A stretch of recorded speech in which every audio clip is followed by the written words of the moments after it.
ನಮಸ್ಕಾರ, police news 007ಗೆ ಸ್ವಾಗತ.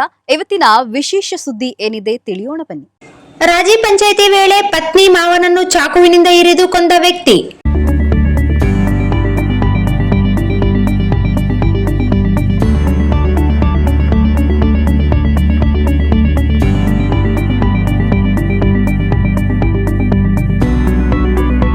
ಇಲ್ಲಿನ ಗುಗ್ಗರಹಟ್ಟಿ ಪ್ರದೇಶದಲ್ಲಿ ಮಂಗಳವಾರ ಸಂಜೆ ವ್ಯಕ್ತಿಯೊಬ್ಬ ತನ್ನ ಪತ್ನಿ ಹಾಗೂ ಆಕೆಯ ತಂದೆಯನ್ನು ಚಾಕುವಿನಿಂದ ಇರಿದು ಕೊಲೆ ಮಾಡಿರುವ ಪ್ರಕರಣ ವರದಿಯಾಗಿದೆ.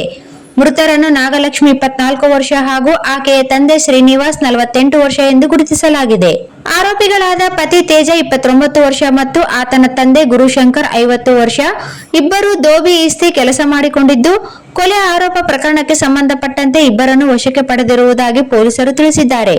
ಪ್ರಾಥಮಿಕ ಮಾಹಿತಿಯ ಪ್ರಕಾರ ಪತ್ನಿಯ ಮೇಲೆ ಅನುಮಾನ ಹೊಂದಿದ್ದ ತೇಜ ಆಗಾಗ್ಗೆ ಆಕೆಯೊಂದಿಗೆ ಜಗಳವಾಡುತ್ತಿದ್ದ. ದಂಪತಿ ನಡುವಿನ ಕಲಹವನ್ನು ಬಗೆಹರಿಸಲು ರಾಜಿ ಪಂಚಾಯಿತಿ ನಡೆಸಲಾಗುತ್ತಿತ್ತು. ಈ ವೇಳೆ ಆರೋಪಿಯು ಪತ್ನಿ ನಾಗಲಕ್ಷ್ಮಿ ಹಾಗೂ ಆಕೆಯ ತಂದೆ ಶ್ರೀನಿವಾಸ್ ಇಬ್ಬರಿಗೂ ಚಾಕುವಿನಿಂದ ಇರಿದ ಪರಿಣಾಮ ಅವರು ಸ್ಥಳದಲ್ಲೇ ಮೃತಪಟ್ಟಿದ್ದಾರೆ ಎಂದು ಪೊಲೀಸರು ತಿಳಿಸಿದ್ದಾರೆ.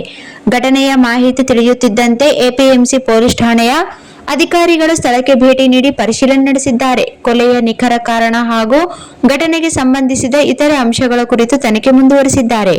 ಬಳ್ಳಾರಿಯಲ್ಲಿ ನಡೆದಿರುವ ಈ ಅವಳಿ ಕೊಲೆಗೆ ಪತ್ನಿಯ ಮೇಲಿನ ಅನುಮಾನವೇ ಕಾರಣ ಅನ್ನೋದು ಪ್ರಾಥಮಿಕ ತನಿಖೆಯಿಂದ ಗೊತ್ತಾಗಿದೆ.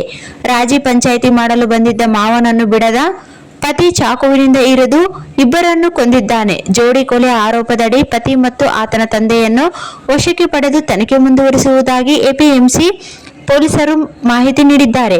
ಕೌಟುಂಬಿಕ ಕಲಹದ ಹಿನ್ನೆಲೆಯಲ್ಲಿ ಈ ಕೊಲೆ ನಡೆದಿರುವುದಾಗಿ ಅಕ್ಕಪಕ್ಕದ ಜನರು ಮಾತನಾಡಿಕೊಳ್ಳುತ್ತಿದ್ದಾರೆ. ಕೊಲೆಗೀಡಾದ ಇಬ್ಬರು ಮಾತುಕತೆಗೆಂದು ಇಲ್ಲಿಗೆ ಆಗಮಿಸಿದ್ದರು. ಈ ವೇಳೆ ಈ ದುರ್ಘಟನೆ ನಡೆದಿದೆ. ವ್ಯಕ್ತಿಯು ತನ್ನ ಪತ್ನಿ ಹಾಗೂ ಆಕೆಯ ತಂದೆಯನ್ನು ಕೊಲೆ ಮಾಡಿರುವುದಾಗಿ ಜನರು ಹೇಳುತ್ತಿದ್ದಾರೆ.